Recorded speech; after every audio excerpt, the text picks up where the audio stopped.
বিসমিল্লাহির রহমানির রহিম। সুপ্রিয় মা বোনেরা, আজকে আমি আপনাদেরকে অত্যন্ত গুরুত্বপূর্ণ একটি জিনিস দেখাবো। সেটি হচ্ছে আমি জোহরের নামাজ দিয়ে আপনাদেরকে বুঝিয়ে দিচ্ছি। এই নামাজটি আপনাদের 5 ওয়াক্ত নামাজের যে কোনো সময় কাজে লাগবে। সেটা জোহর হোক, আসর হোক, মাগরিব হোক, এশা হোক, যে কোনো সময় আপনাদের কাজে লাগবে। সেটি হচ্ছে আমি জোহরের নামাজের নিয়তটি বলবো এবং কি শিখিয়ে দিব। আসরের নামাজের সময় কি বলবেন, মাগরিবের সময় কি বলবেন, এশার সময় কি বলবেন, ফজরের সময় কি বলবেন। অবশ্যই ভিডিওটি দেখার পূর্বে আপনারা আমার চ্যানেলটিকে সাবস্ক্রাইব করে রাখবেন এবং কি ধৈর্য সহকারে ভিডিওটি দেখবেন। সর্বপ্রথম জোহর নামাজের নিয়তটি আমি বলে দিচ্ছি। জোহরের কসর নামাজের নিয়ত অনেক মা বোনেরা প্রতিদিন নামাজ পড়েন, তবে এই নামাজটি অনেকের অজানা। সেটি হচ্ছে জোহরের কসর নামাজ সম্পর্কে আপনাদের অজানা। সর্বপ্রথম জোহরের কসর নামাজের নিয়ত সেটি হচ্ছে নাওয়াই তুয়ান, নাওয়াই তুয়ান আকসুর আলিল্লাহি তাআলা রাকাআতাই সলাতি জুহরি। মনে রাখবেন, নাওয়াই তুয়ান আকসুর আলিল্লাহি তাআলা, এতটুকু আগে আপনারা মুখস্থ করে নেবেন। নাওয়াই তুয়ান আকসুর আলিল্লাহি তাআলা রাকাআতাই সলাতি জুহরি। এখানে যদি আপনি আসরের নামাজ পড়েন তাহলে এতটুকু আইসা আপনারা সলাতিল আসরি বলবেন, অথবা সলাতিল মাগরিবি বলবেন, অথবা সলাতিল ইশাই, সলাতিল ফজরি। প্রতি ওয়াক্ত নামাজের সময় নাম পরিবর্তন করবেন।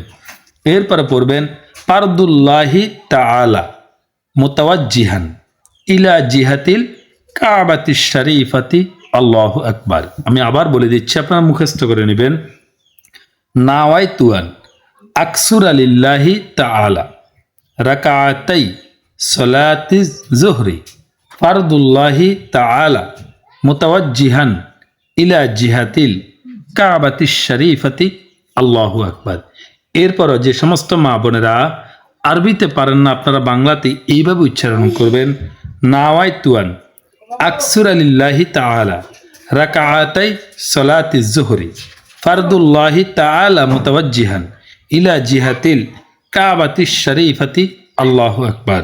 আমি আবার বলে দিচ্ছি। নাওয়াই তুয়ান আকসুর আলিল্লাহি তাআলা রাকাআতাই সলাতি জুহরি ফারদুল্লাহি তাআলা মুতাওয়াজ্জিহান ইলা জিহাতিল কাবাতিশ শরীফাতি আল্লাহু আকবার। যে সমস্ত মা বোনেরা আরবিও পারেন না, আরবিতে উচ্চারণও পারেন না, আপনারা নিজ মাতৃভাষা বাংলাতে এইভাবে করবেন। আমি আল্লাহ তাআলার জন্য জোহরের 2 রাকাত, অথবা আমি আল্লাহ তাআলার জন্য আসরের 2 রাকাত, অথবা আমি আল্লাহ তাআলার জন্য মাগরিবের 2 রাকাত, এইভাবে করবেন।